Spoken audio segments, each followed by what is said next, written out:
o enfermeiro. As pessoas trabalham no hospital e logo você vai embora. A igreja não pensa dessa forma, ao contrário, a igreja é uma família pertencer. Mas óbvio que também as pessoas nos perguntam, tá, mas por que hangar 7? Eu nunca me esqueço do dia que eles têm um hangar de uma grande companhia aérea brasileira. Lá tinha um avião gigante, mecânicos e mecânicas formando esse avião, para que ele pudesse voar, afinal o avião não foi feito para ficar parado. Lá também tinha comissários de bordo sendo preparados para efetivar o trabalho, e foi aí que o Espírito Santo falou claramente comigo: a igreja é como um hangar, um centro de treinamento que prepara as pessoas como aviões, abastece o combustível do céu. No hangar eles recebem plano de voo para que eles possam sair prontos e preparados para voar o destino deles em Deus. Desde os primórdios, desde quando o homem viu um pássaro voando, ele desejou voar. E aí os pais da aviação entenderam que o avião tinha poder para diminuir distância, unir a humanidade, fazer com que pessoas que não se viam pudessem se ver. Mas o avião é muito mais profundo que isso. A gente não pode mais viver o mundo sem aviões. O avião leva socorro, leva semente, água, ele pousa em lugares onde o navio não chega porque as montanhas do céu. O avião leva beleza para o Polo Norte, que não tem acesso a frutos por conta do seu clima. O avião tem uma história linda e profunda, assim como nós, seres humanos, também temos, onde Deus faz questão de unir a história dele com a nossa, para que você possa voar mais alto, o seu destino em Deus. E é por isso que chamamos uma igreja como Hangar 7, que prepara as pessoas para ser abastecido com o combustível do céu, receber o plano de voo e voar o destino delas em Deus. Então, prazer, nós somos o Hangar 7 aqui.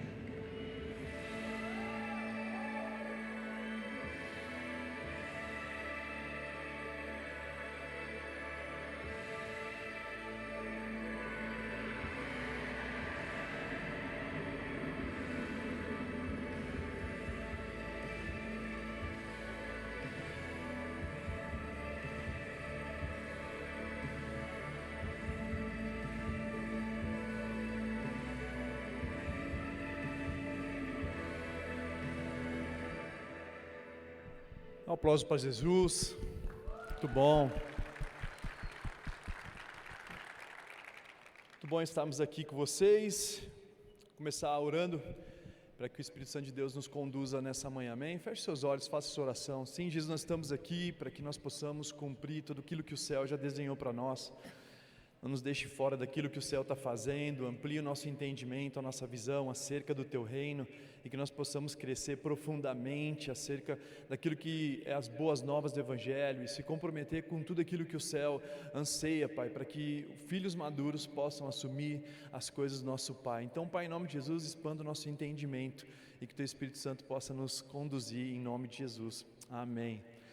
Gente, começando apresentando minha família, sou casado com a Keila. Aquela que me discipulou, ela me ganhou para Jesus também, faz parte de um contexto todo. Ela não está aqui, ela estava com a gente na quinta-feira, mas ela foi ministrar numa conferência em Cuiabá e está lá. E ela faz muito falta na minha vida, porque ela é parte divertida de casa, ela está sempre sorrindo, sempre alegre. E é muito bom estar com ela. Ela tem um dom maravilhoso, o dom dela, que ela ganha de qualquer mulher, com toda certeza. Ela tem um dom de acender a luz de casa, não apagar, acender a luz da sala, não apaga, do quarto não apaga, ela não consegue andar nas trevas, então ela vai acendendo, entendeu? Campeã de acender a luz. E eu poderia usar isso para infernizar o meu casamento, mas eu descubro que Deus me deu um privilégio de poder apagar a luz por ela e honrar ela com apagar a luz. Eu vou apagando, até porque o marido tem que ser como Cristo para a igreja. Se Jesus amou a igreja, eu tenho que amar a minha esposa, também amo a esposa e a minha igreja. E aí, eu sendo fiel no pouco, Deus me colocou sobre o muito. Hoje tem automatização no meu celular aqui, eu apago a luz quando eu quero, não preciso estar lá em casa e assim por diante. Então Deus é muito bom. Então aquela meu presente de Deus. A gente casou 4 vezes já, mas nunca divorciamos. Casei com ela no Brasil muito cedo, 19 anos, depois nos Estados Unidos para dar o golpe no green card dela, que ela é americana. Depois ela casou comigo na Espanha para devolver o golpe. Depois a gente casou na festa da roça da igreja. E a gente gosta de casamento, então é uma benção. E depois tivemos os nossos 2 filhos, o Brian, que é o mais velho. O Brian está fazendo 22 anos. Ele saiu de casa com 15, foi jogar bola no Grêmio, lá em Porto Alegre. Ele joga bola hoje. Ele depois foi para o Criciúma. Hoje ele está nos Estados Unidos jogando. ganharam o ano passado o campeonato de primeira divisão, patrocínio da Nike, é um menino brilhante. E o mais interessante dele é que quando ele tinha uns 12 anos de idade, que tem a ver tudo que a gente vai falar aqui hoje, ele tinha 12 anos de idade, estava no Chile jogando, representando um time brasileiro, e eu não podia ver ele, porque ele ficava na concentração do hotel, e eu não podia me relacionar com ele, a não ser depois dos jogos. E quando eu falava com ele depois dos jogos, eu perguntava: e aí, filho, como tem sido lá na concentração, como tem sido? Ele falou: pai, tem sido incrível, porque você sabe, eu sou um discípulo de Jesus disfarçado de jogador de futebol. Quando nós temos uma mentalidade que as ferramentas que nós vivemos no nosso dia a dia é só uma desculpa para a gente fazer discipulado. Esse mundo, como a gente está falando, de muito ocupado demais, na verdade é muito ocupado com o nosso eu, muito ocupado com... Tem gente vivendo pelo dinheiro, tem gente vivendo por sucesso, por fama, mas nós sabemos que o viver é Cristo. Nós entregamos a nossa vida, só temos uma vida para viver, nós temos que nos dedicar a Ele. Então o Brian sabe disso e tem alcançado muitas pessoas. O último técnico que ele jogou em Chicago ganhou para Jesus a família. Tem sido muito especial. Ele mandou as fotos, porque depois ele mudou de time, mandou as fotos do batismo deles, etc e tal. Eles se viram agora. Então é muito especial saber que você formou um discípulo ali que sabe fazer discípulos também. Depois nós temos o Kevin, que é o nosso mais novo, caçula, hoje vai fazer 19, acho que já tem 19, vai fazer 20. O tempo passa rápido. Eu comecei cedo, né? Nasci em São Paulo, precoce, então casa cedo, tem filho cedo. Aliás, o Brian mais velho já casou com a Shailinha, eles estão vivendo juntos. Tem sido um tempo muito especial demais ver essa família crescendo. E ele falou para mim: pai, eu tenho que casar cedo porque você casou cedo também. Eu falei: amém, então case, mas case para sempre, porque casamento é um só. A gente sabe que ele é sagrado.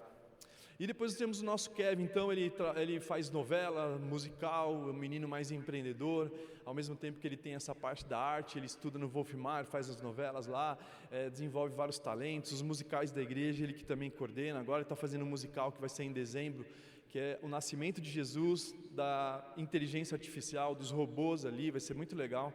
No ano passado ele fez sobre o Natal, o nascimento de Jesus e a Páscoa, da perspectiva dos animaizinhos, como os animais, as ovelhinhas viram a situação de Jesus morrendo, né? O desespero deles, falando como que os seres humanos estão fazendo isso. Então foi um musical muito legal, você pode encontrar também no YouTube, foi muito bênção ele também, mas ele também empreende, ele faz o jeito dele, e em nome de Jesus que logo ele venha casar também, porque é uma bênção. Ele tem passado desafios, né, no meio que ele estuda, no meio do relacionamento com ele. Recentemente um diretor meio que fechou as portas para ele quando ele se posicionou de uma maneira, e eu falei para ele assim: Kevin, não se preocupa, porque eu não quero diminuir esse teu diretor, mas ele tentou ser um grande ator, ser um grande homem, e ele está nessa realidade hoje. Então se ele não conseguiu fazer nada por ele não vai te prejudicar em nada também. Ninguém pode impedir o que Deus tem para fazer na tua vida, a não ser você mesmo. O resto não pode te atrapalhar em nada. Então ele tem sido uma voz nesses ambientes, e não tem sido fácil, mas Deus tem dado graça. Então essa nossa família é um presente de Deus, porque é o alicerce da nossa igreja. Nós somos uma família, nós somos uma igreja muito família também, acolhedora, e também tem sido um presente de Deus. E nós começamos, como eu falei, na rua. A gente começou com 7, 10 jovens, em menos de um ano tinha milhares de jovens lá, toda sexta-feira, às 22h30, a gente começava depois da faculdade. E aí foi crescendo muito, a gente foi fazendo discipulado, as naves começaram, e aí em 2015 a gente entendeu de Deus, de direção, alguns amigos pastores também, de nós começarmos a nossa família mesmo como igreja. E então nós fizemos 10 anos no mês passado, em outubro. Foi especial demais a festa nas ruas. O prédio que nós estamos é um dos prédios maiores da nossa cidade, um prédio bem localizado. É um milagre a gente estar lá, um milagre de Deus abrir as portas, mas mais do que um milagre de Deus abrir as portas, elas permanecerem abertas, é mais milagres ainda, porque todo mundo anseia por aquele lugar. E a gente sabia que se uma grande empresa quer estar ali, Jesus precisa estar ali também, para que o nome dele seja glorificado. É da maneira que a gente pensa. Então depois, se vocês quiserem nos conhecer, vai ser muito bom receber vocês também. E gente, para falar um pouquinho desse tema que eu vou falar, eu quero falar um pouquinho, começando a falar um pouquinho de nosso coração. A nossa mentalidade precisa ajustar com esse senso de missão. Existe o worldview, né, a visão de mundo, a missio Dei. Às vezes a gente se esquece dessa missão. A França tem um modo de enxergar o mundo, os Estados Unidos tem a forma de enxergar o mundo, o Brasil tem uma forma de enxergar o mundo. Mas o cristão não tem a sua própria forma de enxergar o mundo, por mais que nós temos a influência por detrás. O ponto aqui é que eu preciso ter uma visão de mundo bíblica, o que a Bíblia fala sobre a visão de mundo, qual o worldview dele, porque é por causa disso que nós estamos aqui, é por causa desse propósito de fato que nós estamos aqui na terra. Então não é mais a minha visão, é a visão de Deus que Ele tem acerca do mundo. E por isso que desde quando Adão e Eva viraram as costas para Deus, Deus se tornou um Deus missionário, um Deus que foi atrás dos seus filhos. A partir dali, óbvio que era antes daquilo, Ele já tinha todo o plano antes da fundação do mundo, Ele já sabia de todas as coisas, mas na prática, depois de Adão e Eva, Ele se tornou um Deus missionário, mas um Deus missionário não a partir somente dele, a partir da sua criação. É a missão de Deus por meio de você.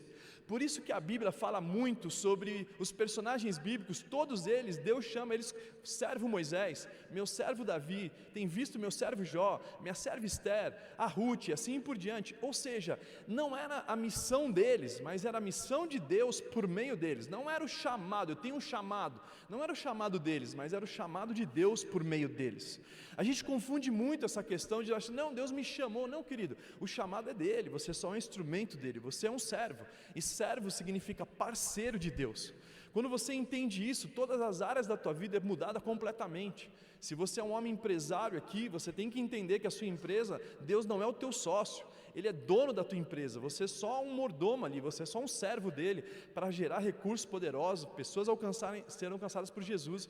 Então passou da hora de você pegar um balde d'água, pegar o seu CNPJ e batizar ele em nome de Jesus. Pai, escreve o nome do livro da vida, está aqui, minha empresa é sua, porque senão é perigoso você estar vivendo para você. Isso é um grande risco. Então, quando nós temos uma visão clara da missão de Deus, nós conseguimos viver não mais a partir da nossa perspectiva, mas a partir da perspectiva do céu. E aí por isso que Deus te dá influência, como Ele fez com Abraão, fez famoso para que o mundo pudesse o conhecer. Por isso que eu quero começar o texto básico aqui, para a gente falar um texto que todos conhecem, Gênesis 1, do 27 ao 28, diz assim: criou Deus o homem à sua imagem, e a imagem de Deus o criou, homem e mulher os criou. Deus o abençoou e lhes disse: sejam férteis e multipliquem-se e enchem e subjuguem a terra. Ou seja, esse texto diz sobre a centralidade de Deus, de nós espalharmos a semelhança dele por onde nós estivermos. Nós, como o Brian falou com 12 anos, somos discípulos de Jesus, disfarçados de médico, disfarçados de professores, pastores e assim por diante. Por isso que nós temos que gerar esse fruto. Depois nós temos lá na continuação da restauração de Adão, o primeiro Adão e o segundo Adão em Jesus, que diz Mateus 28, 19 e 20, que diz: portanto vão e façam discípulos, que o pastor Danilo falou muito bem, de todas as nações, batizando em nome do Pai, do Filho e do Espírito Santo, ensinando-os a obedecer tudo que eu ordenei a vocês, e eu estarei sempre com vocês até o fim dos tempos. Ou seja, Deus se colocou à disposição do mundo por meio de nós. Se eu não entender essa primeira parte, eu não consigo combater esse mundo ocupado. Porque o mundo está ocupado demais, com muitas distrações, o mundo está ocupado, e a gente sabe disso, é muito trabalho, esforço para a gente manter uma economia girando. É a mulher que tem que trabalhar, o homem tem que trabalhar, e se a gente não tomar cuidado, a gente esquece pelo motivo pelo qual nós nascemos. Por isso que uma igreja, para não virar um monumento, ela precisa entender 4 pontos. Para a sua igreja não virar um monumento, para você, a sua liderança não virar um monumento, você precisa entender 4 pontos. O primeiro dele é o tamanho do amor de Deus pelo mundo. O tamanho do amor de Deus pelo mundo, a profundidade dos nossos pecados perdoados por Jesus. O terceiro ponto, o comprometimento na formação de discípulos de Jesus. E o último ponto, se nós estamos aqui na terra, só pode ser para evangelizar as pessoas. Se Jesus não te levou para o céu, é porque nós temos que de fato alcançar pessoas para Ele, fazer discípulos de Jesus. Por isso que o impacto do cristianismo no mundo é poderoso. Você vê que o mundo pós o cristianismo mudou completamente. Você vê a influência dele, você vê Beethoven, você vê Michelangelo, você vê Galileu Galilei, Louis Pasteur, homens que foram influência no seu período, gerando arte, as artes do Evangelho de Jesus, pintado por Michelangelo, Beethoven com canções poderosas, cristãos que tinham um fervor por Deus. Galileu Galilei, Louis Pasteur, que são cientistas, a gente tem Tolkien, C.S. Lewis, homens que não se divorciaram do mundo, homens que se comprometeram em espalhar as mensagens do Evangelho pelo mundo. Por isso que esse impacto do mundo, eu não sei se vocês sabem, mas existem lugares onde não tem acesso ao cristianismo, onde o cristianismo não pode entrar. A mulher não tem valor nenhum, as crianças não têm valor nenhum, e os deficientes físicos são lixo no seu país.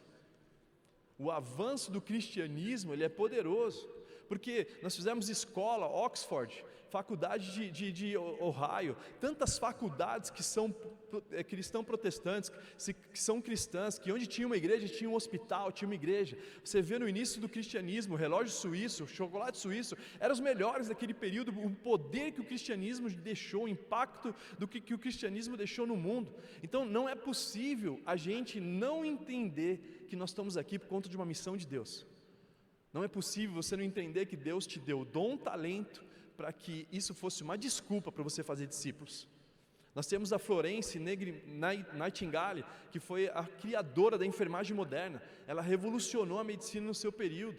A gente tem tantas coisas que aconteceram no mundo, o esporte como basquete, vôlei, a influência no futebol, todos eles para que os cristãos pudessem ter acesso ao entretenimento, e muitos até hoje usam isso para poder pregar o Evangelho. O que eu quero te dizer é que se você não entendeu que o chamado não é seu, o chamado é de Deus por meio de você, é perigoso, você está muito ocupado com tantas coisas, é perigoso, a tua igreja está ocupada e ela não está focada. Por isso que uma igreja, ela dá trabalho demais. Formar cidadão do céu não dá trabalho, porque é poderoso, é frutífero. Por isso que a gente ouviu aqui as mensagens desses homens brilhantes, são poderosos e profundos, que nos alertam, nos abraçam e nos acolhem de maneira poderosa. Então, eu quero ler outro texto que diz assim, Isaías 46, versículo 6, também farei de você uma luz para os gentios, para que você leve a minha salvação até os confins da terra. Ou seja, desde a Gênesis do Apocalipse, sempre está dizendo sobre isso, que por meio de nós, Deus quer alcançar o mundo, por meio de nós somos a voz de Deus, ou seja, Deus se colocou à disposição do mundo por meio de você. E quando nós entendemos isso, temos recursos emocionais, temos recursos de todos os níveis para que mais pessoas possam conhecer. É por isso que onde eu vou, quero te dar boas dicas, onde eu vou, eu tenho alcançado pessoas. Então se eu estou numa academia treinando, eu preciso alcançar as pessoas que estão naquele lugar. Se eu vou correr em algum lugar, a gente fez uma corrida, a gente alcançou muita gente para Jesus por conta de uma corrida. Então tudo que nós fazemos tem um fim. O objetivo de tudo que fazemos como igreja é olhar o fim. Para que eu quero fazer essa conferência? Para que as pessoas possam conhecer Jesus. Ah tá, então já sei como eu vou planejar ela. Não é simplesmente fazer um evento, não é simplesmente fazer algo para entreter. Ao contrário, se eu quero fazer discípulos, eu preciso saber quem que vai estar nessa conferência, quando nós vamos fazer isso e qual o objetivo principal, que é levar eles para uma nave, levar eles para um pequeno grupo. Porém, a gente sabe que a gente está com o mundo muito ocupado, e é real isso. As pessoas precisam trabalhar demais hoje para poder sustentar a sua casa, criam cada vez mais esse consumo, essa doença pelo consumo. A gente vê a mídia bombardeando, a gente tem frustração porque já tem um iPhone 17, o seu é o 15, 14, você tem que mudar, e aí você faz uma dívida para que você possa mudar, e aí isso te ocupa cada vez mais. Então a realidade nossa é essa. Mas tem algo poderoso que nós aprendemos com Jesus. Jesus, ele simplificou. Existiam 613 leis, Jesus simplifica em 2 leis. Jesus, ele traz leveza para o ministério dele. O filho de Salomão, ele piorou o imposto do mundo, tornou uma liderança pesada, ele perdeu os seus discípulos.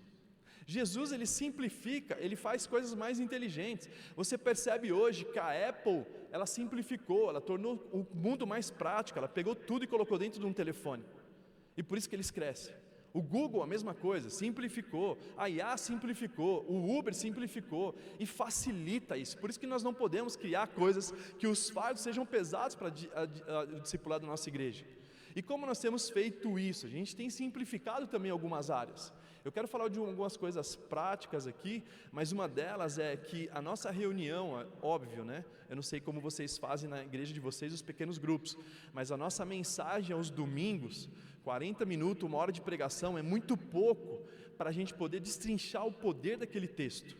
Então a gente usa durante a semana para que os pequenos grupos possam se aprofundar ainda mais e no seu contexto, se são adolescentes, se são jovens casados, se são mais velhos, se são skatistas, então eles colocam o coração deles naquele texto. Então é muito pouco, só que a gente simplificou para não ter que ter mais uma reunião, para passar um estudo específico de pequenos grupos.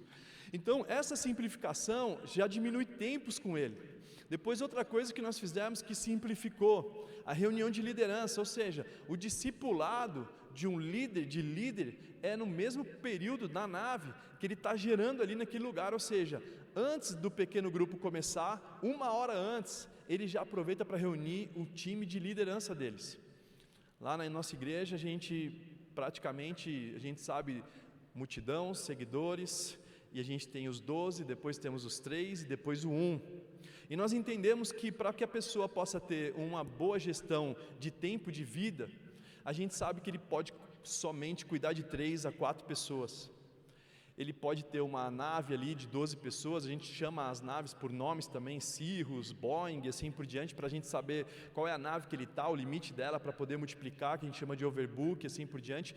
Mas esses 3 que ele tem foco do tempo dele para o discipulado, 50% do tempo dele é para eles, ele sabe que ele não pode centralizar, ele jamais vai poder centralizar, ele vai dar atenção para eles, para que eles possam crescer, como o Danilo falou aqui, e ele ainda ter tempo para a faculdade dele, ter tempo para a família, ter tempo para visitar os pais, porque isso faz parte do reino de Deus.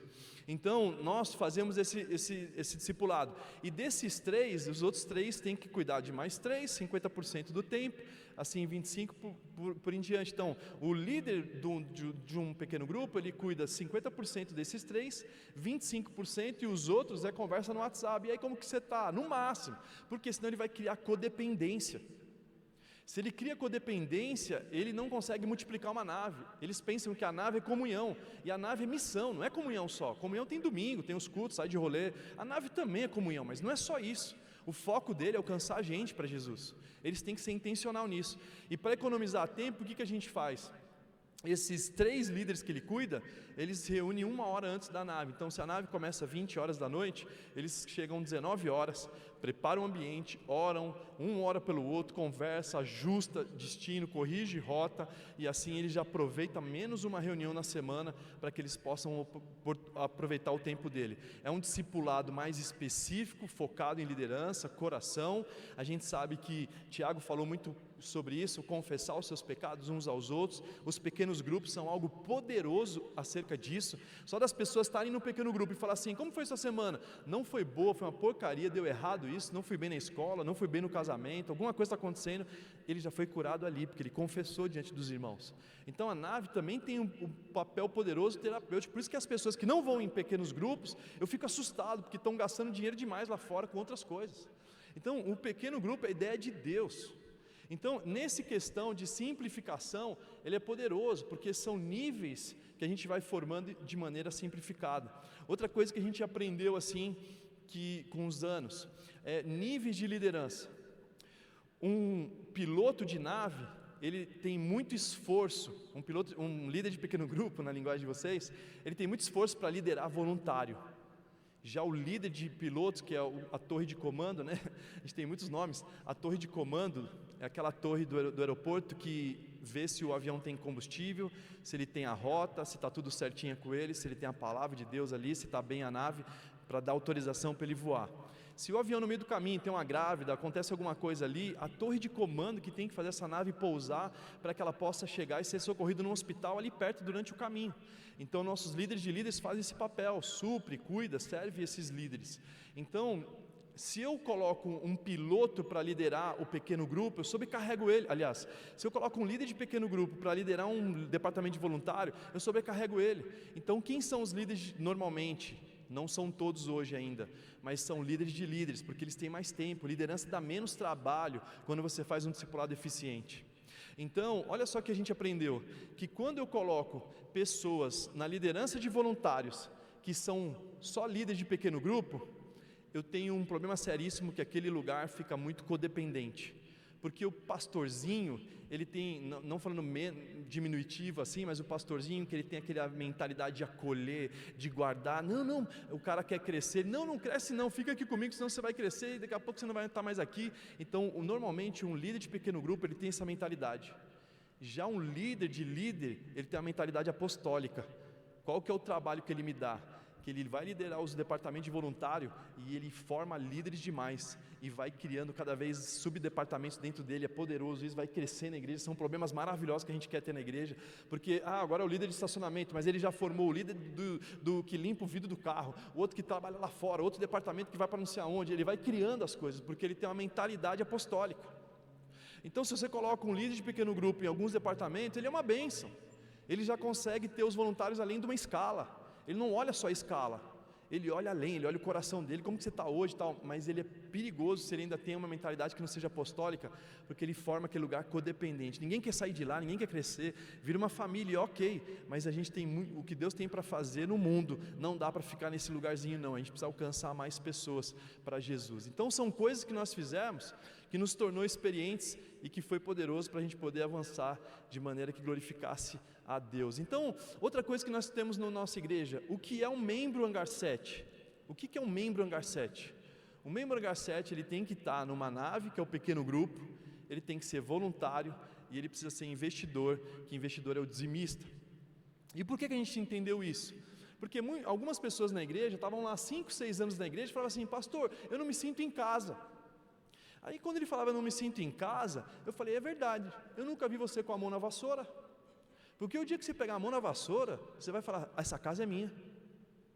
Rapaz, voluntariado é poderoso, porque Jesus é o maior voluntário de todos. Pega na vassoura aqui, querido, que tu vai sentir na hora em casa. E você vai parar de reclamar. Agora você está aqui como cliente, só está reclamando. Quando você pega a vassoura, esse lugar é seu. Depois, por que o voluntário? Então, por que pequenos grupos? Porque é a mentalidade do céu. Gente, não tem outra maneira de se relacionar. Eu quero ler uns textos aqui para vocês, não sei se vocês têm o conhecimento, mas o Novo Testamento, Paulo só fala disso. O Novo Testamento só fala dos pequenos grupos na casa. Olha o que diz em Filemão 1, do 1 ao 3. Diz assim: Paulo, prisioneiro de Cristo Jesus, e o irmão Timóteo, a você, Filemão, nosso amado cooperador, a irmã Áfia, a Arquipo, do nosso companheiro de lutas, e a igreja que se reúne com você em sua casa. A vocês, graça e paz da parte de Deus, nosso Senhor Jesus Cristo. Tem também Colossenses 4, do 14 ao 15, que diz a mesma coisa. Lucas, o médico amado, e Demas enviam saudações. Saúde os irmãos de Laodiceia, bem como Nínfia e a igreja que se reúne na casa. Depois nós temos aqui 1 Coríntios 16, 19. A igreja das províncias da Ásia enviam saudações. Áquila e Priscila os saúdam afetuosamente no Senhor, e também a igreja que se reúne na casa deles. Ou seja, se nós queremos um relacionamento bíblico, nós precisamos estar nas casas. Isso aqui não é uma ideia estratégica não, querido, é que é a ideia de Deus. Por isso que no Hangar nós falamos muito isso. Faça da sua igreja a sua casa, e da sua casa a tua igreja também. Não tem outra opção, é a estratégia de Deus. Se você não se reúne com as pessoas, você tem dificuldade demais de lidar com a vida. O que nós aprendemos aqui, que a complexidade dos discípulos de Jesus são poderosas demais para gerar Jesus em nós. Quando nós temos um Pedro no nosso pequeno grupo, ele desenvolve a gente cada vez se parecer mais com Jesus. Um Mateus, um cobrador de impostos, um homem que dava trabalho demais, não é possível. Ele prejudicava o romano e o judeu. Nós temos também Tomé, que não acreditava no que Jesus diz. Às vezes você está falando com a pessoa: não concordo muito. Essas pessoas, elas geram problemas para que nós possamos cada vez mais ir para a cruz e se parecer com Jesus. Não pode ser algo que a gente, não gosto de pessoas. Eu não gosto de pessoas, então não tem como você ser um cristão, porque a Bíblia fala para nós amarmos as pessoas e amarmos da mesma maneira que a gente ama a Deus. E se a gente não amar as pessoas, a gente é mentiroso, porque a gente não consegue amar o nosso irmão que a gente está vendo. Então, os pequenos grupos é a mentalidade. Se a pessoa da nossa igreja ela ainda não vai para um pequeno grupo, a gente sabe que ela não faz parte da nossa casa, não por conta da gente, mas por conta dela. Então, pegou na vassoura, foi para uma casa, ele já está num processo de conversão, de membresia. E depois o último ponto é investidores. que é o dizimista, que é um homem generoso. Não é possível as pessoas ainda pensarem em ser escravo do dinheiro. Querido, você não vai levar o seu tênis para o céu, você não vai levar o seu carro para o céu, mas você pode levar os seus amigos e as pessoas, a sua família para o céu. Então a gente tem que se desprender desse negócio que nos escraviza demais. Recentemente eu recebi meu sogro e minha sogra em casa, um presente de Deus. Eles moram fora do Brasil, e aí eu como aquele, eu vi uns desafios. Eu falei, querido, vamos trazer seus pais para casa. A gente combinou de eles virem um mês, mas na minha cabeça era nunca mais voltar e morar em casa para sempre. Ficaram 1 ano e meio, não deu muito certo, mas pelo menos ficaram 1 ano e meio. E nesse 1 mês que eles ficaram, eu percebi o meu sogro, um homem muito querido e tal, mas quando ele abria a geladeira, ele olhava para um lado, olhava para o outro, assim, ficava meio constrangido e abria a geladeira. A partir do momento que passou um tempinho, ele foi no mercado, fez a comprinha, e eu não precisava que ele fazia isso, nunca cobrei, mas quando ele fez a comprinha, ele já abria a geladeira com autoridade. Enquanto você não coloca o seu recurso na igreja, no seu subconsciente você acha que você está aproveitando a igreja, você está roubando ela, você não faz parte dela. Quando você põe o seu dinheiro, você está falando, estou pagando o preço desse lugar, é meu isso aqui, é minha casa, porque eu tenho a mão na vassoura, eu vou nos pequenos grupos e eu sou um investidor desse lugar. Então nós entendemos que um membro saudável é isso. Então qual o papel do nosso discipulado? Ser intencional nisso, construir um lugar de transformação. Então o nosso domingo já começa pensando nessa maneira. A nossa jornada de novos membros, que acontece todos os domingos, recentemente nós tivemos as 2 últimas turmas, foram mais de 90 pessoas de novos membros, que eles passam por um batismo, eles terminam sendo já voluntários. Para a gente simplificar a nossa conversão, a gente aproveita o próprio domingo para fazer a jornada de novos membros, para que ele não tenha que ir outro dia na igreja, não tenha que sair de casa, aproveita o domingo, porque normalmente são novos na fé. A nossa igreja, por ter esse nome, ela alcança os primeiros de casa. Eu sou o primeiro de casa a me converter. Então nós temos essa mentalidade evangelística. 90% da igreja é o primeiro de casa a se converter também, porque eles olham o nome, têm curiosidade e vai para a igreja. Ele não sabe se a gente é uma presbiteriana, se é batista, se é assembleia, se é quadrangular, ninguém sabe. E ninguém fala que está indo para a igreja. O nome é tão forte, conceituado, que eles falam assim, onde você está? Estou indo no lugar. E as pessoas vão conhecê-lo por isso. Por isso que quando a gente faz a nossa jornada é pensando neles. Por quê? Porque eles nem sabem que o domingo é do Senhor, que nós temos que dedicar a Ele, que o domingo não é um qualquer dia, o domingo que é o dia da ressurreição, que Jesus ressuscitou, que os países cristãos, o comércio não abre no domingo, alguns ainda não estão abrindo, mas boa parte não abre, porque eles entendem sobre o domingo lá do início do cristianismo. Então qual que é o meu papel? É pegar a jornada e gerar hábito nele nos domingos.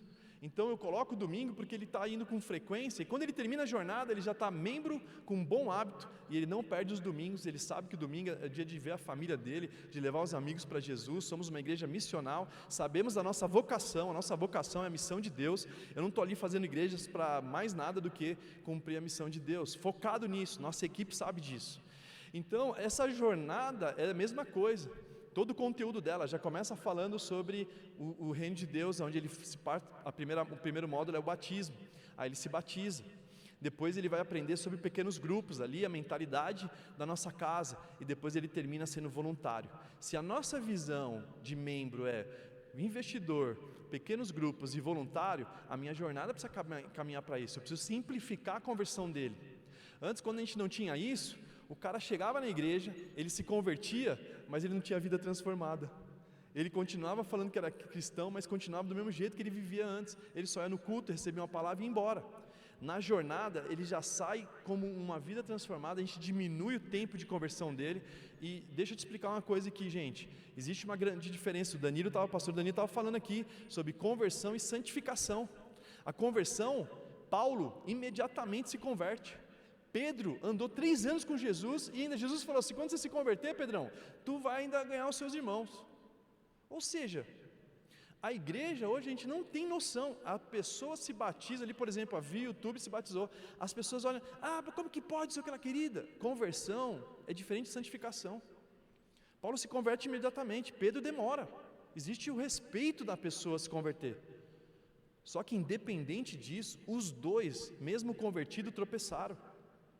Paulo falava no início da jornada, repito de novo, no início, não quando ele estava velho, não. No início ele falou, o que eu não quero fazer, eu faço. Mas depois, ele vai amadurecendo e vai crescendo em Cristo. Pedro, aí todo mundo fala assim, não, mas Pedro porque não tinha o Espírito Santo. Depois do Espírito Santo errou também. Conversão é um ponto, a santificação é para sempre. Os anos vão se passando, a gente vai se santificando. Eu estou muito melhor do que 2 anos atrás, muito melhor do que 10 anos. A conversão é uma coisa, é o início, mas a santificação é discipulado, é aprendizado, é crescer em Jesus, é se desenvolver. A igreja precisa entender essas duas coisas, para a gente não julgar o convertido, esquecendo que ele ainda está em santificação como você. Então, a minha jornada, ela pensa dessa forma: como eu posso fazer esse cara se converter, cair do cavalo mais rápido e ter a vida santificada em poucos tempos, porque eu possa simplificar isso, para que não seja 6 meses, para que não seja teologia, 4 anos ali, 3 anos. Então, de maneira prática, a gente faz 8 aulas, e depois ele tem acesso a outros conteúdos, mas imediatamente são aos domingos, no culto da tarde, a gente tem 3 cultos, os das 10, o das 17, das 19 horas, e o da tarde, a gente reúne isso para que tem o Ministério Infantil, ele leva os filhos também para o Ministério Infantil, e ele vai crescendo. Isso tem sido poderoso e frutífero na nossa igreja. A retenção de novos membros tem sido uma bênção por conta dessa questão. E aí ele já vai para um pequeno grupo, porque antigamente ele ia para o pequeno grupo, e às vezes ele poderia ser de outra crença. Por exemplo, nós acreditamos que Deus leva a sério as mulheres, então as mulheres têm voz na nossa igreja.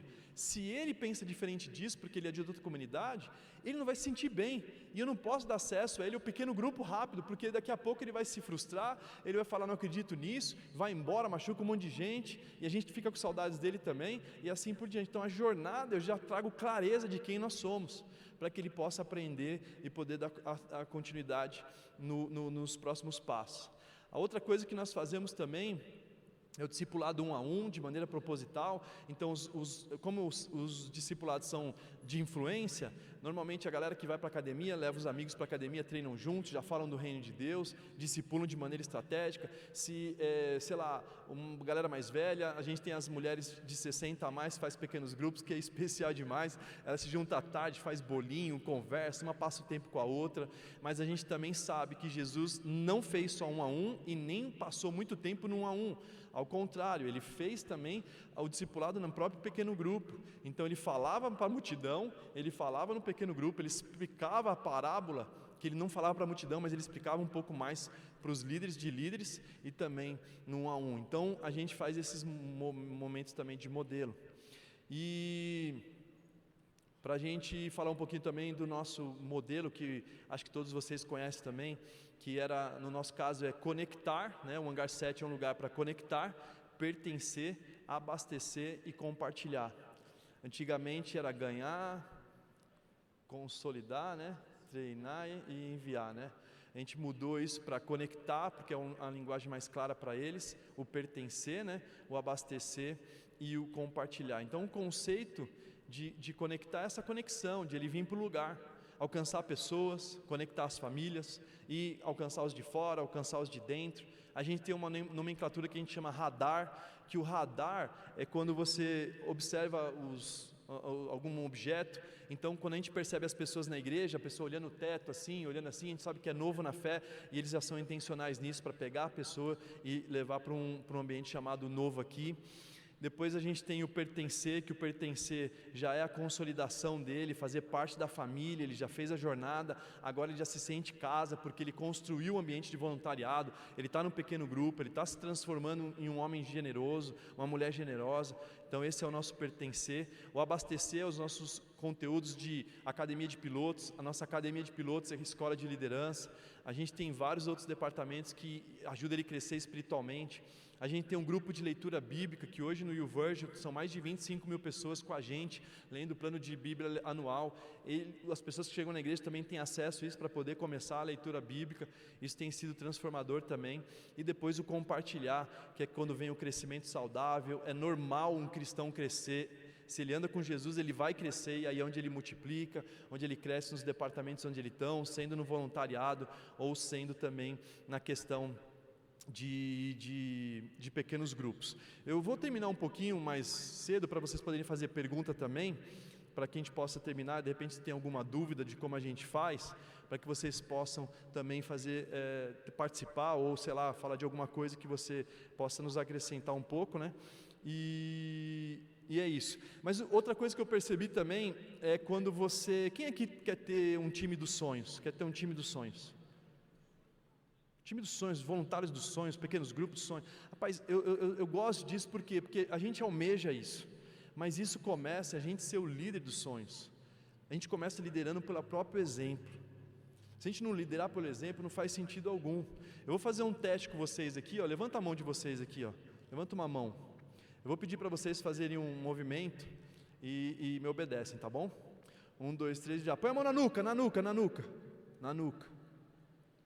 Isso, na nuca, gente. Na nuca.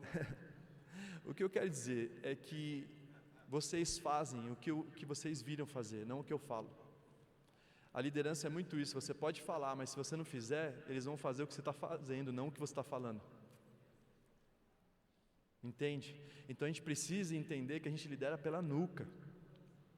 Se você não estiver ganhando pessoas para Jesus, não faz sentido algum você falar para eles ganhar. Esse ano, eu e a Keila alcançamos diversas pessoas da nossa academia, dos ambientes que a gente vai. Eu já estou pensando no ano que vem a pessoa que eu vou estar perto dele, que vai me ensinar alguma coisa, que eu vou ensinar Jesus para ele, que daqui a pouco ele vai estar comigo na nossa família. Tem diversas pessoas que a gente ganha para Jesus, sendo pastores extremamente ativos, ocupados e fazendo o reino de Deus acontecer. Mas se eu peço para eles e eu não sou exemplo nisso, não faz sentido algum. Eu posso pedir para ele, põe a mão na testa, na nuca, pode ser onde for, mas ele vai pôr onde eu estou pondo. Então, a liderança pelo exemplo é o básico. Por isso que o apóstolo Paulo ele investiu muito falando sobre isso. Com Tito, com Timóteo, querido, seja um exemplo na palavra, procedimento. Ele só falava isso na Bíblia porque ele sabe como é não ter um cristão que não seja exemplo. Então, que você seja um líder dos sonhos, para que você tenha uma igreja dos sonhos, para que você tenha um time dos sonhos, para que a tua igreja, o seu povo fale assim, cara, esse aqui é o meu lugar a pertencer, a conectar, a abastecer e compartilhar e sentir seguro nisso. E para nós encerrarmos, para a gente ir para as perguntas, eu quero falar da faixa bônus, né? Que é o texto de Provérbios 31, do 10, que fala sobre a mulher virtuosa, que na verdade ali está falando sobre uma esposa, e a esposa virtuosa, quem achará?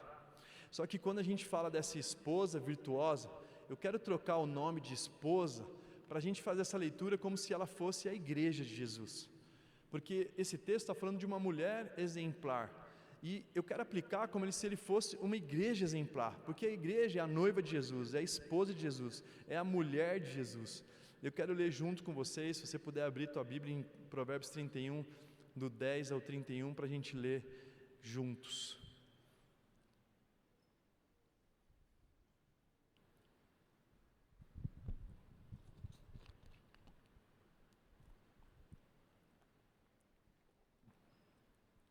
O texto diz assim, uma esposa, né? Uma igreja exemplar, feliz quem a encontra. Ela é muito valiosa, mais valiosa que os rubis. Seu marido, Jesus, tem plena confiança nela e nunca lhe falta coisa alguma. Ela só lhe faz o bem e nunca o mal, todos os dias da sua vida. Ela escolhe a lã, o linho com prazer, trabalha com as mãos, com navios mercadantes ela traz de longe as suas provisões. Antes de clarear o dia, se levanta, prepara a comida para todos da sua casa e dá as tarefas à sua serva. Ela avalia um campo e compra, com o que ganha, planta uma vinha, entrega-se com vontade ao seu trabalho, seus braços são fortes, vigorosos, administra bem o seu lucro, e também é uma lâmpada que fica acesa durante a noite, nas mãos segura o fuso, e com os dedos pega a roca, acolhe os necessitados, estende a mão aos pobres, não teme aos seus familiares, não teme aos seus membros, quando chega a neve, pois todos os dias ela veste agasalho, faz cobertas para a sua cama, veste de linho fino e de púrpura. Seu marido Jesus é respeitado na porta da cidade, onde toma assento entre as autoridades da sua terra. Ela faz vestes de linho, vende e fornece cinto aos comerciantes, reveste de força e dignidade, sorri diante do futuro, fala com sabedoria, ensina com amor, cuida dos negócios da sua casa, não dá lugar à preguiça. Seus filhos, os membros, se levanta e elogia. Seu marido Jesus também elogia, dizendo, muitas igrejas são exemplares, mas você supera todas. A beleza é enganosa, a formosura é passageira, mas a mulher, a igreja que teme o Senhor, será elogiada e ela receberá uma recompensa merecida, e as suas obras serão elogiadas na porta da sua cidade. Amém? É nessa igreja que nós acreditamos, é nessa igreja que nós queremos construir uma igreja que glorifica a Deus. Amém? Queria saber se vocês têm alguma pergunta a fazer acerca do que fazemos, porque às vezes tem algumas dúvidas, alguma coisa prática.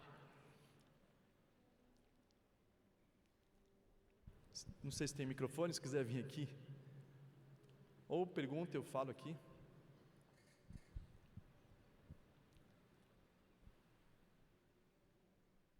Vai ficar... Bom dia, irmãos.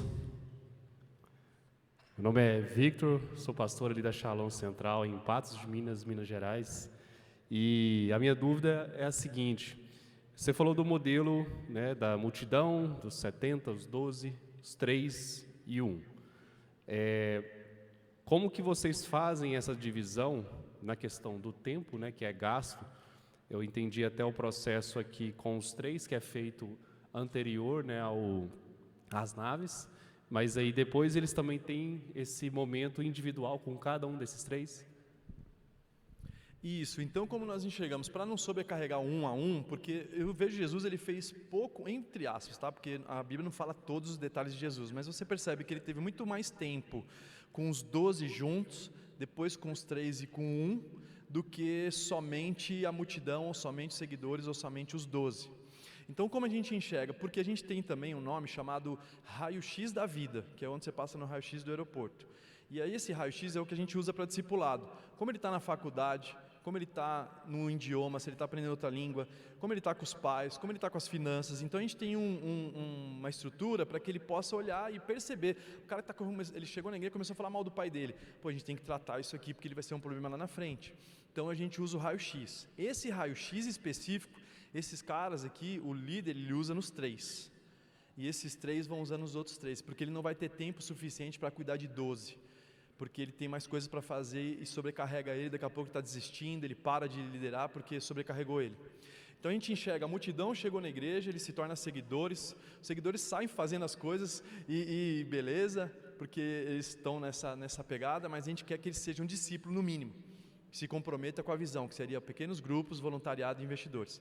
Aí nesses 3, vamos dizer que eu sou o piloto principal, eu vou dar meu tempo de discipulado, tempo para o discipulado, não o tempo da minha vida, 50% para esses 3, 25% para os 3 dele, que eu preciso estar em contato também, e o restinho ali do meu tempo para os outros 3, que é o quê? Mandar uma mensagem para os outros 3, conversar, mandar bom dia, tudo bem? Estou orando por você, fiquei sabendo que seu pai está ruim. Aí os outros 3 eu vou fazer uma reunião estratégica, eu convido eles para participar, mas o meu tempo é com os 3, e quando esses 3 precisam de uma atenção a mais, aí sim eu faço o individual, para não expor situações e assim por diante. Beleza? Respondeu? Beleza, obrigado. Tem mais alguém que tem pergunta, gente?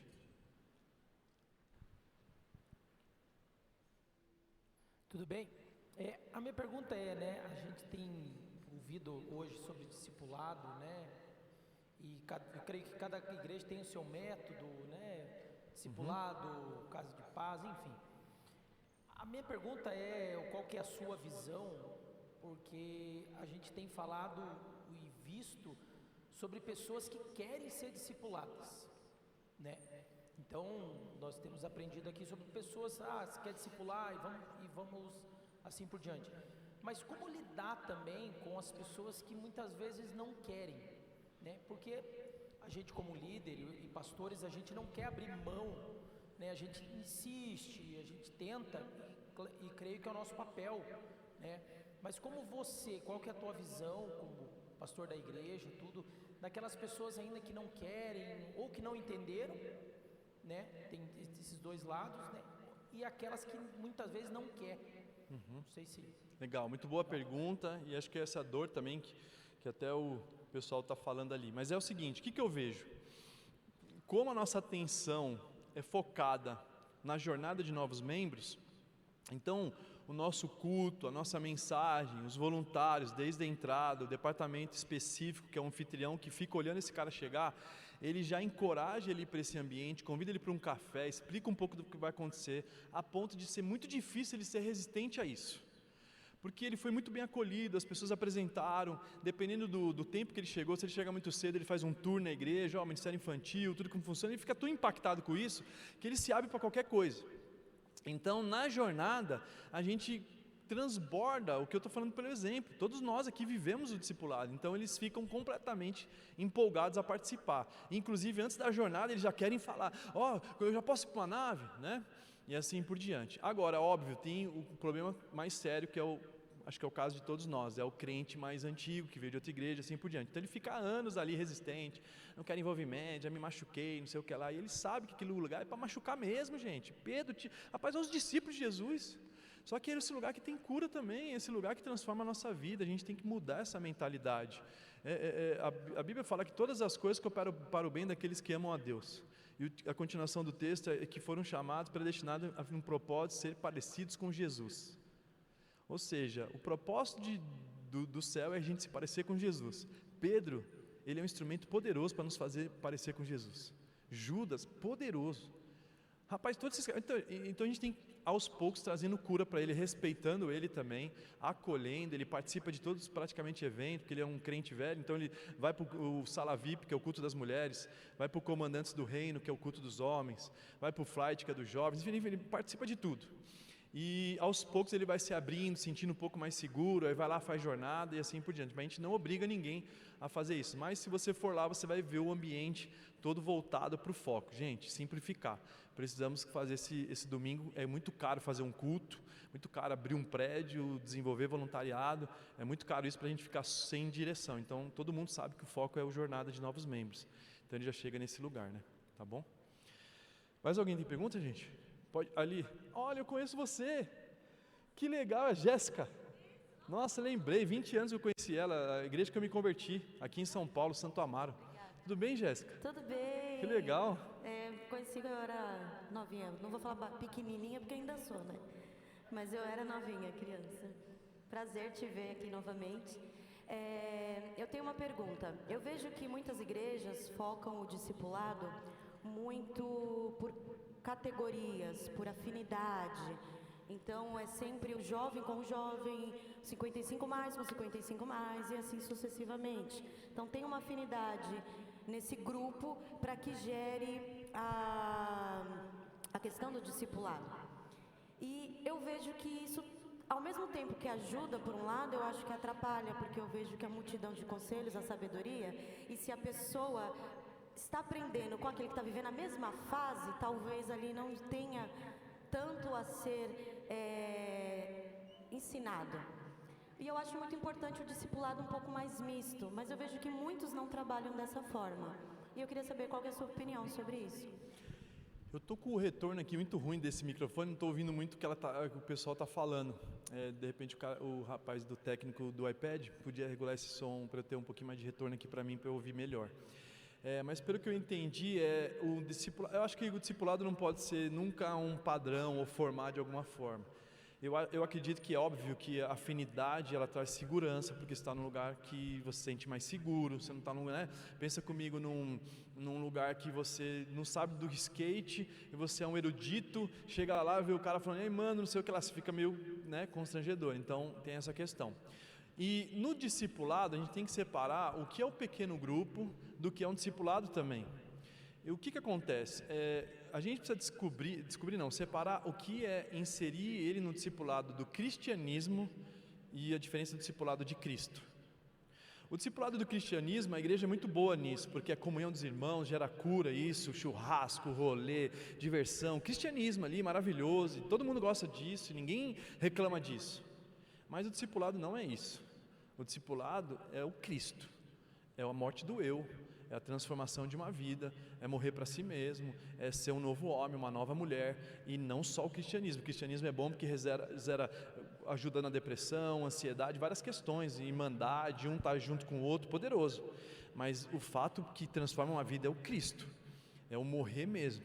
Então, independente da faixa etária, independente de todas as coisas, a nossa jornada também trata esse ponto durante o período dela, onde ele já vai ser transformado para não precisar a responsabilidade de um líder de pequeno grupo fazer isso.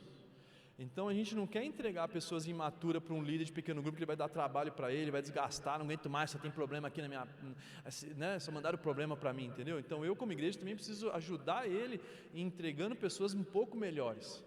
Então ele já chega nesse lugar de afinidade um pouco mais já convertido e no processo de santificação dele, que a gente fala isso, da nova vida em Cristo.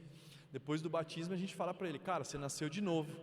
E deixa eu te falar uma coisa, você deve ter uns 6 meses, você deve estar aprendendo a andar ainda, então cuidado, não pense que você já tem que ser 18 anos, está correndo em alta velocidade não, cara.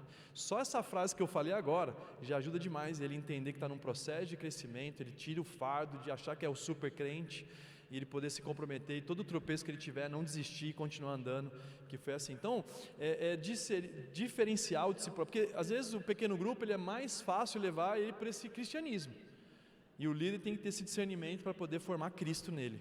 O discipulador é isso. Mas como que eu formo Cristo? Eu formei Cristo em mim, gerei Cristo em mim para eu poder gerar no outro também, né? Tá bom? Mas muito boa pergunta, Jéssica. Bom demais te ver e ver que você está firme. Mais alguém tem a pergunta para a gente encerrar? Que acho que é a última pergunta, gente. Alguém pode levar o microfone para ele? Muito obrigado, meu amigo. Vamos dar um aplauso para o rapaz que está com o microfone levando para a gente. Obrigado. Bom dia a todos. Pastor, a partir da identificação, da análise que a maior parte da fatia de primeira conversão dentro da família, existe algum trabalho específico para a lida desse novo convertido dentro da sua família, ou já entende-se que a própria trilha proposta do discipulado vai ajudar nessa questão?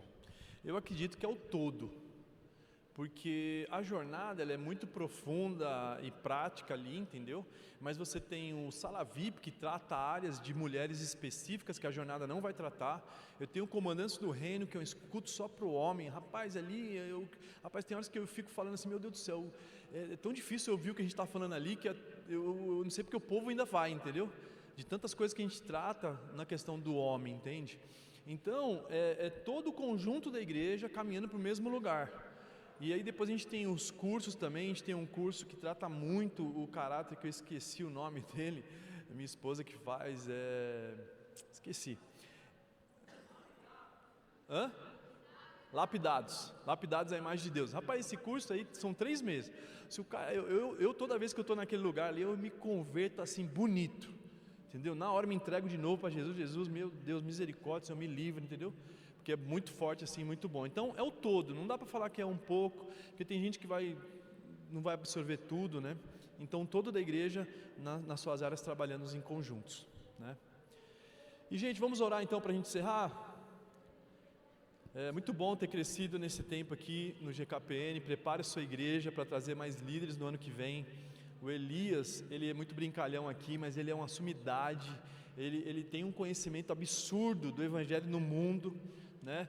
Tem horas que a casa dele de verdade é um avião. Ele está na Rússia, está não sei aonde, Belarus, aí vai para não sei aonde, no Acre, está no Brasil, não sei aonde, vai para Portugal, Estados Unidos. Então assim, ele tem uma influência muito grande em muitas igrejas no Brasil. Paulo Mazzoni também, Carlito, tantos homens brilhantes que estão aqui hoje, e que você possa desfrutar dessa mesa, que você possa desfrutar dessa honra, porque você vai desfrutar daquilo que você honra também. Então que Deus abençoe você e que você possa frutificar, entendendo que nós não estamos aqui por conta do nosso chamado, é o chamado de Deus por meio da gente. Se você ler a Bíblia, você vai ver que Deus fala para Abraão, por meio de você, todos os povos serão abençoados. Não é por causa de Abraão não é por causa de José do Egito não é por causa de Daniel não, é o Deus de Daniel, é o Deus de José, é o Deus de Paulo, é o nosso Deus que está fazendo, a glória é dele. Então a gente nasceu para isso. O resto que você estiver fazendo é distração. Rapaz, a gente tem 3 cultos na igreja, eu quero ir para o 5º culto, porque eu quero sair de ambulância da igreja, entreguei tudo que eu podia para Jesus naquele dia, entendeu? Não dá para sair de qualquer jeito. As pessoas falaram para mim, um pastor chegou para mim assim, e como que você faz esse sacrifício do povo servir lá no voluntariado? Eu falei, querido, sacrifício é trabalhar lá fora das 7 às 5 para ganhar um salário. Sacrifício é esse lugar aí. Nós aqui é um privilégio, está maluco, isso aqui não é sacrifício não. Eu não consigo viver em outro lugar, rapaz. Entreguei minha vida para Jesus, 18 anos, que loucura é essa? Que sacrifício? Sacrifício é viver enganando lá, o outro sair de emprego, aquela loucura toda. Então, são ferramentas poderosas que Deus nos deu, só para a gente poder formar discípulos, assim como meu filho falou com 12 anos, amém? Feche seus olhos. Pai, nós te agradecemos por tudo que o Senhor falou aqui, te agradecemos por tudo que nós conversamos nesse tempo curto aqui, Pai. O Senhor tem sido muito bom, e que nós possamos sair daqui, todos os lugares que aprendemos sobre discipulado, seja tão poderoso, que a gente veja o nosso país cada vez mais prostrado aos seus pés, vivendo uma vida digna de ser chamado teu filho, que nós possamos glorificar o teu nome, e de fato, vivemos na terra como se já estivéssemos no céu, que nós possamos diminuir a distância entre o céu e a terra, Pai, de maneira frutífera e poderosa. Nós oramos por líderes de líderes, Pai, nós oramos por casamento, nós oramos por filhos, oramos por finanças, oramos por tantas oportunidades que o Senhor possa nos dar, Senhor, para a gente fazer o teu nome famoso e conhecido por toda a geração. É isso que eu te peço e te agradeço, em nome de Jesus, amém, amém, amém. Deus te abençoe, boa semana.